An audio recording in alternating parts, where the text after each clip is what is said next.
Hello there, friends. Welcome back to another episode of Generation Tech. My name is Alan. Let's start this video off with a what-if futuristic scenario that will better explain the topic in our video. The year is 2032, and Dwayne "The Rock" Johnson and his VP Ariana Grande have won the presidential election. It was an exhilarating political contest against the incumbents President Dog and Vice President Stewart. But disaster strikes at the presidential election, which also happens to be WrestleMania 45. Members of a nihilist revolutionary TikTok group known as 6-7 kidnap the president and the VP in a highly orchestrated operation, but they quickly lose interest shortly after and basically misplace both individuals. To make matters worse, Secretary of State John Cena is nowhere to be seen, and that makes the world a very dangerous place.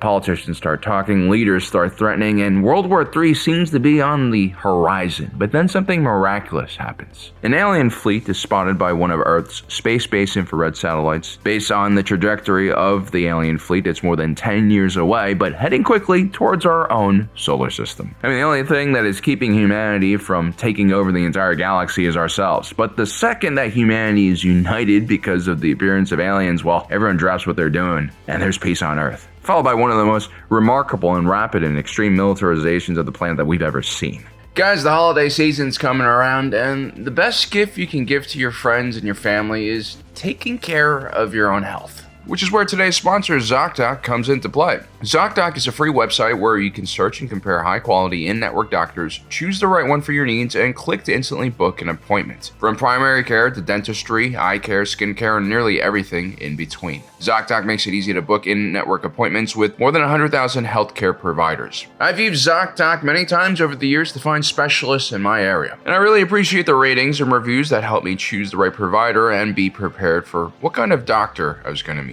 Little extras like being able to do your intake work online so you don't have to do it when you get to the office is much appreciated. When you found the doctor you need, you can see their actual appointment openings, choose a time that works for you, and instantly book a visit with just a few clicks. Plus, ZocDoc helps you get appointments fast, typically within 24 to 72 hours of booking, and you can even score same-day appointments. No need to call doctors' offices and wait on hold either. ZocDoc lets you do everything online. So stop putting off those doctor appointments and stop waiting. Go to ZocDoc.com/GenerationTech, also linked in the description below, to find and instantly book a top-rated doctor today. Thanks again to ZocDoc for sponsoring today's video. Let's get back to it. You know, we already are capable of doing horrific things to each other over stupid land disputes or, fights between political leaders. Just imagine what humanity could be capable of if it was actually truly threatened by an outside force. Imagine just how much money, resources, and manpower we could put into such an operation. I mean, NASA only gets $25 billion a year from the federal government, and that's just for guarding the ice wall at the edges of our disk world. Imagine what they could do with America's defense budget, hundreds of billions of dollars. We could probably have Gundam mobile suits. Or better yet, let's just raise that number to the world's defense budget, which is probably like a few $1 trillion, right? What kind of space weapons could we develop in 10 years to counter such a threat with that much political, social, and economic will? Well, first things first, we're not going to do what the Empire did, which is to build gigantic battleships, aka targets for the aliens to destroy with their advanced technology. Instead, we'll lean on our two biggest advantages. One, we know exactly where the alien fleet is, and we know what trajectory they're going to take to get to us, so we can make that journey exceptionally hard. And two, we know that aliens don't have souls, so from a morals point of view, we don't really have to restrain ourselves at all. Like, forget about that track list we use for the Canadian Armed Forces. We can finally go all out. We can be as uninhibited as Anakin Skywalker was when he fought those younglings. The first thing we would do would be to probably seed that approach vector with very deadly obstacles, like, nuclear mines and maybe asteroids we capture. Maybe we could take a bunch of tungsten or depleted uranium rods and speed them up to a few percentage of light speed by slingshotting them around the moon and then, using nukes to get them even faster. And we could just continue to launch these at our alien guests for the next 10 years as they approach us. Now, these rods will take several years to reach our target, but they'll teach us a lot about how the enemy ships are built and how they function, because we'll be able to see how they react. Or maybe they don't react and we just destroy all of their ships, which kind of would be sad, right? Especially like we find out years later that those poor aliens were like escaping their own dying sun, and like they sent all their women and children in these like lifeboats hoping that we would accept them.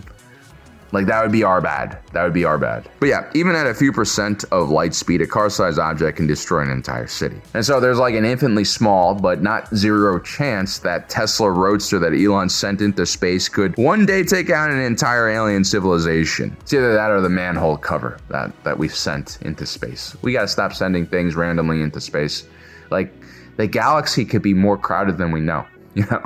Now, if the alien fleet on its way to Earth, has some kind of countermeasure or shields that can withstand such an impact, that'll give us some more ideas or inspiration in how we can destroy them. Like if they have Star Wars style deflector shields, we might have to pull an Independence Day maneuver, something like that. But the point is, the approach of the alien invasion will take time, and our preemptive attack defense strategy will also take time to reach the enemy fleet. This is the simple reality of space combat. It's hard to hide against the great coldness of space. Ships can be detected many light years away before they reach their destination, and without FTL travel, that means most exchanges of hostility could also take many years. But when we watch Star Wars battles unfold, for some reason, they're always fought at extremely close ranges. Like in some cases, you could describe these fights as knife fighting ranges, where starfighters are literally dogfighting each other like they're in World War II. This seems unrealistic and somewhat suicidal for the sailors involved, especially when you see how powerful these weapons are. But there's a very specific reason why Star Wars battles look like this, and that is because we're not familiar with the technology that exists during this period. In our world, offensive weapons technology has always outpaced defensive technology. The rock from David's sling defeats Goliath's leather cap. The Botkin arrow defeats chainmail. The musket ball defeats plate armor. Your mom's flip-flops defeat your MMA training. All throughout human history, this has been the course of action. We're better at making weapons than we are at defensive tech. Part of this is due to limitations in materials and engineering, but part of this is also how we thought about defense. We've always assumed protection means reinforcing the point of impact. Thicker armor, stronger walls, heavier plating equals more defense. And for most of history, especially before the development of professional armies with a lot of training and doctrine, the majority of armies were made up of relatively undertrained levies that were only good at fighting behind fortifications. These are your so-called poor fucking infantry. You've had some brilliant military leaders popping up every few centuries here and there who changed the game. Alexander the Great with his hammer and anvil tactics, Hannibal Barca with his feints and baiting and freaking war elephants, Genghis Khan and his mobile hordes. Now, these were aggressive and confident leaders who figured out that sometimes the best defense is a good offense. Unfortunately, because most people didn't think like this, for most of history, this mentality didn't transfer into defensive technology. But eventually, weapons became so destructive in our world that defending the impact zone stopped making sense altogether. An intercontinental ballistic missile carrying a nuclear warhead doesn't care how thick your armor is. You can build bunkers and hide underground, but true defense no longer comes from absorbing the blow. It comes from preventing the blow from ever landing.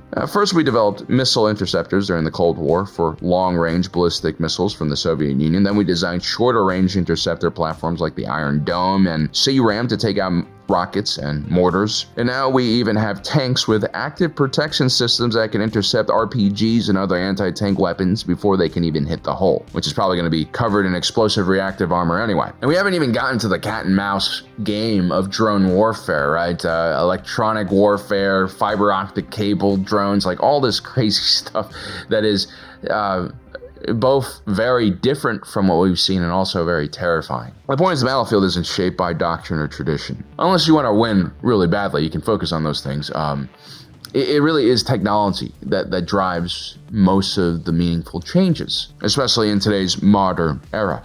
Strategy follows capability, not the other way around. Basically, at every point in history, scientists and engineers create some new way to kill people, and unfortunately, military leaders are forced to react to it and adapt to it. Armor leads to better weapons lead to interception methods, interception leads to development of new weapons. And in Star Wars, we have a very different way of fighting thanks to the creation of hypermatter reactors, which essentially are fusion reactors with the power of a miniature sun contained inside each ship. This is why we have crazy stuff like artificial gravity and hyperdrives. It takes massive amounts of energy to bend the rules of physics, but for the purposes of today's video, it also allows for weapons technology like turbolasers and defensive technology like deflector shields. So turbolasers are one of the most efficient and destructive weapons in the galaxy. In simple terms, these are large building-sized versions of blasters that fire superheated globs of plasma that can melt through multiple decks of Durasteel with tremendous amounts of both kinetic and thermal energy. If you have enough of these behemoth weapons lined up next to each other, you can technically just glass an entire planet, wipe out all life on the surface. Now, there are two main contenders that rival turbolaser technology in Star Wars, and that is mass drivers and missile systems. But there's a reason why turbolasers are the default. A mass driver is a kinetic weapon system. Think railgun or a black powder cannon. These type of weapons can accelerate physical projectiles at stupid speeds, with a railgun that involves using electromagnetic fields to speed up highly dense metal objects like those tungsten rods we talked about earlier. These type of weapons can transfer tremendous amounts of kinetic force at an enemy target. Even if the projectile itself is relatively small, it's all about the speed of the projectile. It's a very dangerous weapon. But there's a reason why in Star Wars we don't see mass drivers being used in space combat, and that is because of how Star Wars ships are defended. They use a device that is known as a deflector shield, and these deflector shields are made out of two types of layered defense. First, we have the ray or energy shield that is designed to stop blaster bolts, ionized particles, thermal attacks of some kind. The other part of the deflector shield is the particle or matter shield that deals with micrometeoroids, space trash, but also kinetic weapons. So you have to think of particle shields not as like an invisible wall, but as a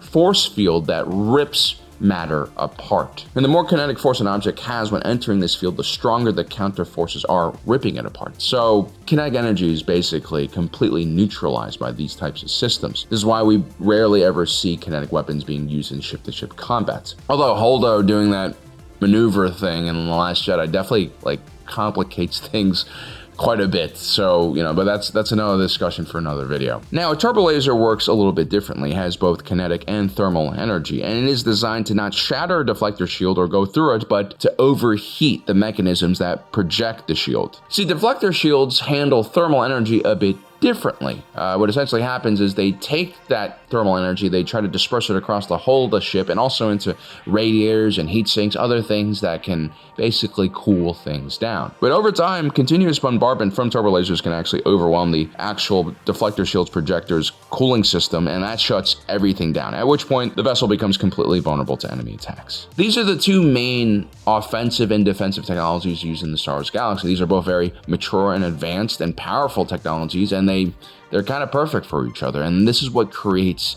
the type of battles we see in Star Wars. And because turbolasers are plasma and not solid objects, they tend to bleed energy over longer distances. If you guys remember watching The Last Jedi, the First Order fleet wasn't able to take out the Resistance's Mon Calamari cruiser shields at extreme distances because of this. They needed to be close in for their weapons to have maximum effect, where they can actually overheat the shield generators. Although it has to also be mentioned that Mon Calamari vessels typically had smaller deflector shields, but a much higher number of them, so that they could create a redundant system where if a shield generator collapses or overheats, another one can turn on immediately. It's actually a pretty good defensive system. Now, what about the other weapon that competes with the turbolaser, the missile? We see the Confederacy of Independent Systems wield a wide assortment of guided projectiles that can do as much damage as a turbolaser, and in some cases much more. A proton torpedo is probably one of the most powerful munitions you'll find in a space battle, other than a Death Star's super laser. Proton torpedoes and concussion missiles, these are kind of like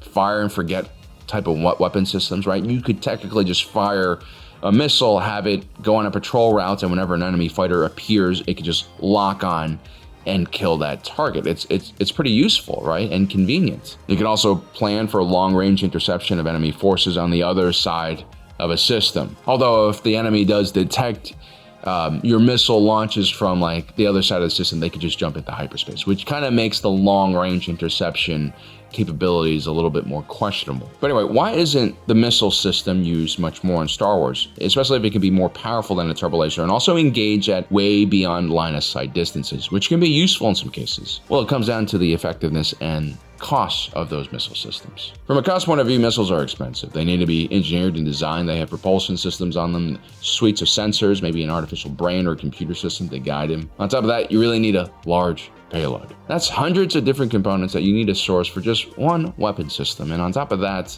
you need a whole supply chain, probably, to make sure that these weapons are continuously being made. For turbolasers, all you really need is a lot of energy, which comes from the ship's hypermatter reactor, and then you just need volatile gases to be used to create the plasma projectiles. These are mined and then refined and then packaged, but It's a lot simpler than actually creating a physical missile. In some cases, turbo lasers in theory can even be reloaded as a fleet passes through a nebula that is rich in the right type of gases. The idea here is that you have very high amounts of firepower that requires very little storage and costs to use. And as powerful as missiles and torpedoes are, you can still block them with a deflector shield. You could also intercept them with your own starfighters or countermeasures. I mean, if we can figure out how to intercept an ICBM, I'm pretty sure the Star Wars Galaxy can do it as well. Maybe the point defense turrets on your capital ship can be used for these purposes. And so what you get here is a very powerful munition that is much more expensive than turbo laser fuel, and it takes a lot of room to store. And even then, because it is a physical object that has its own propulsion system, it can be completely messed with. I mean, in some cases, an enemy could even capture your proton torpedo and guide it right back at you. And if you take a look at our own world, where there's been a lot of missile and rocket exchanges, especially in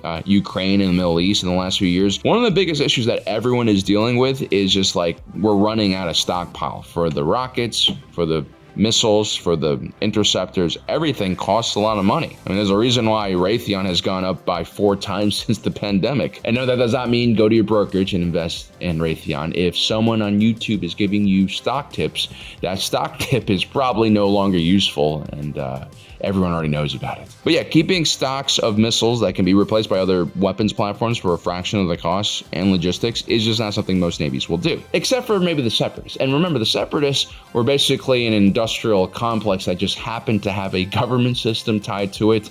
They could scale up everything, including the production of missiles, and make it economically make sense for them. And so this is why we only see starfighters use missiles in the Star Wars Galaxy. These smaller craft don't have enough power on board for a fully functioning turbo laser, and so the only way they can really do damage to a capital ship is with a proton torpedo. And so turbo lasers are not only much cheaper than missiles, they're much harder to intercept by conventional weapons, and that is why they are preferred on capital ships. You could, in theory, intercept a turbo laser bolt with another turbo laser bolt, because like those two objects hitting each other would destroy the containment field that keeps the plasma bolts kind of like, you know, concentrated and dense. So that is a possibility. But anyway, the reason why Star Wars battles are fought at such close ranges is probably because the capability of these weapon systems we see in Star Wars pale in comparison to the defensive technology, aka deflector shields. In many cases, it can take multiple turbo laser strikes to overwhelm a large capital ship, and so closing in on your enemy to exchange broadsides of turbo laser fire might actually be a legitimate tactic and not completely stupid, especially if your force is designed in this way, as the Separatist Navy and Imperial Navy was. If you're the Rebels or the Republic, you might prefer longer distance fights with your enemies, because in this case you have snub fighters that can screen your movements and protect your much weaker capital ships that are more carriers than anything else. But it is clear when the tactical advantage is on the Imperial or Confederate side, they tend to jump their ships in pretty close to their targets. Oftentimes their ships appear right in the middle of enemy formations and then just start firing in every direction, as we see during the Battle of Coruscant during the Clone Wars, or the appearance of Vader's flagship at the end of the Battle of Scarif.